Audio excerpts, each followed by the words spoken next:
Bonjour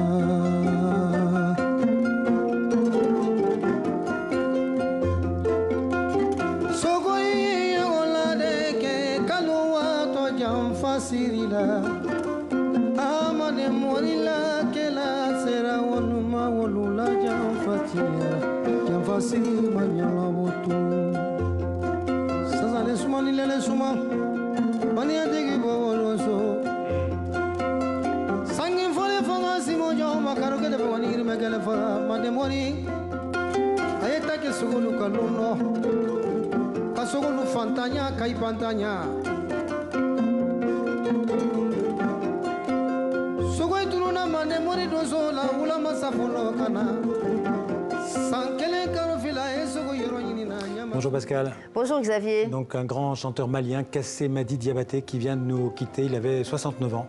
Oui, alors il était peu connu en France, mais au Mali, c'est une star nationale. Il fait partie de cette dynastie des griots, vous savez, ces chanteurs populaires qui animent les mariages, les baptêmes, les fêtes populaires. Et donc il était très connu. Il est né en plus dans le village de Kéla, qui est le fief des griots du Mandé, où ces dynasties sont formées de père en fils, vous le savez.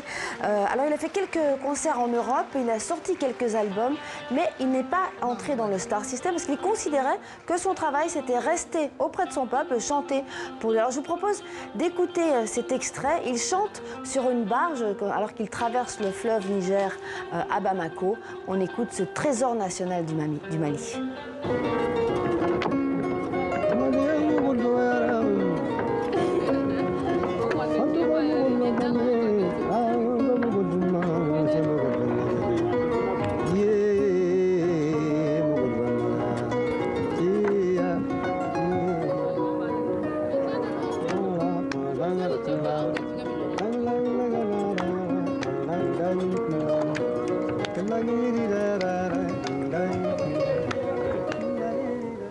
La disparition donc de Kassé Madi Diabaté. Puis on va continuer avec une exposition qui a lieu en ce moment au musée Guimet à Paris, Le Monde vu d'Asie. Oui, alors c'est le monde, en fait, le musée Guimet nous invite à découvrir le monde de l'autre, donc comment les Européens sont représentés en Asie, notamment la représentation géographique, c'est-à-dire à quoi ressemblent ces cartes quand elles sont dessinées depuis la Chine, depuis le Japon, depuis l'Inde, ou alors quelle est la représentation des Occidentaux culturelle, c'est-à-dire comment on les peint. Et vous allez voir que c'est assez curieux, il y a un peu les mêmes stéréotypes que quand nous, on les peint. Je suis sûre que vous avez déjà confondu un temple chinois d'un temple japonais, coréen. Avouez. Donc voilà, il y a ces mêmes stéréotypes. Eh bien, je vous invite à une petite visite guidée. Vous allez voir, c'est assez drôle. Entrez dans l'imaginaire de l'autre. Un voyage qui passe par ces trésors, certains montrés pour la première fois, notamment cette carte, la plus grande, la plus ancienne de cette exposition. On voit ici l'Empire chinois. Et puis là, on voit la Corée et puis ici, le Japon. C'est un Japonais qui a vu cette carte qui a été emmenée par des Chinois au Japon à la chute de l'Empire des Ming. Et ensuite, cette carte s'est transmise jusqu'à aujourd'hui.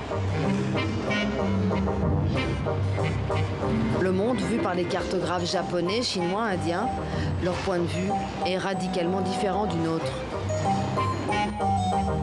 On a le monde qui est totalement déformé.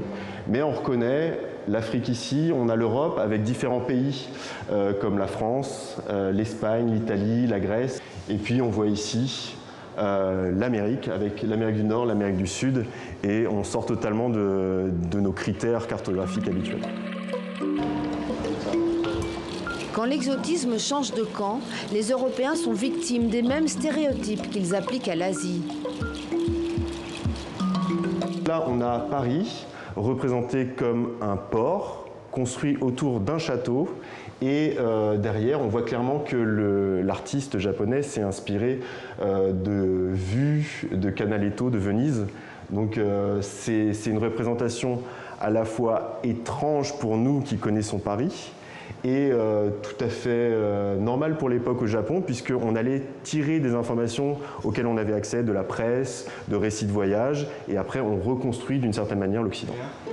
Des Parisiennes en crinoline aux yeux bridés. Cette exposition nous fait finalement réfléchir à notre propre représentation de l'autre.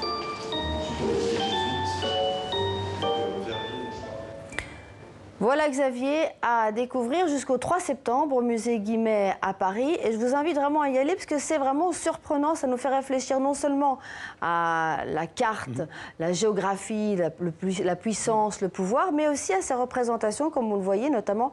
Il y a une représentation des États-Unis, c'est assez drôle, on voit les Américains qui voyagent en montgolfière, comme si, à l'époque, au 19e siècle, tous les Américains prenaient le taxi montgolfière. Voilà, mais il y a plein de choses à découvrir, je vous y invite. Courez-y. Le monde vu d'Asie au fil des cartes, donc c'est au musée Guimet à Paris. Merci beaucoup Pascal. Merci.